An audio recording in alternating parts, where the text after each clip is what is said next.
श्री स्वामी समर्थ सर्वांना. तर मी तुम्हाला सांगणार आहे, की काल धनू दीदीने काय कुटाणा केलेला आहे. तर तिने काय केलं, एक नंबर 1 साबण असती ₹10 ची, तर ती खिसून घेतली आणि मी घरामध्ये नव्हते, मी बाहेर उभी होते. खिसून घेतली खिसणीनी. त्याच्यानंतर ती भिजू घातली एका डब्यामध्ये आणि आज दुपारी काय केलं तिने, की एक चित्रकलेचा जो पेपर असतो, तो घेतला आणि त्याला आहे ना, तिने सगळीकडे साबण लावून घेतली. कारण की तिला तो जो बनवायचा होता. पेस्टी बनवली होती ना, ती सगळी लावून घेतली असं म्हणणं. हां, ते जी पेस्ट केलेली होती ना, तर ती त्या चित्रकलेच्या पेपरला सगळी अशी लावून घेतली आणि त्या शेजारच्या मावशी आहेत ना तिच्या, तर त्यांच्या दारात नेऊन वाळू घातली आणि त्यांना म्हटले, की "ह्याला लक्ष द्या. हे कागद उडून गेला गेला तर बघा मग." तर त्या मावशी तिथंच होत्या. तर त्यांना म्हटलं, "थोडीशी हवा पण घाला, म्हणजे ते वाळून जाईल." हे बघा मग ती सोप पेपर खेळून आली. त्याच्यानंतर मग ते सुकले होते.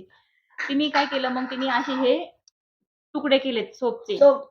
म्हणजे चौकोनी जशी शेप पाहिजे आणि तशी. मग तिला हात धुवायला मग ती ते घेणार आणि त्याने हात धुणार. एक सेकंड तुम्हाला ना मी दाखव. तर ती आलेली आहे पाणी आणि ते पेपर घेऊन, तर असा फेस होतो त्याचा. आणि ती म्हणती, "मम्मी आपण कुठे चाललोत ना गावाला किंवा कुठे पण, मग ते आपल्याला यूज करता येईल."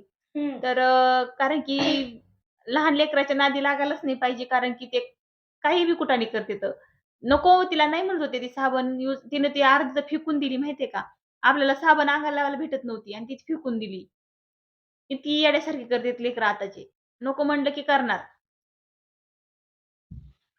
मी ना हे बघा कुठे जर गावाला जायचं असेल तुम्हाला बरं का, तर हे बघा हा सोप पेपर नक्की हां ट्राय आणि करून बघा. नक्की म्हणजे नक्की.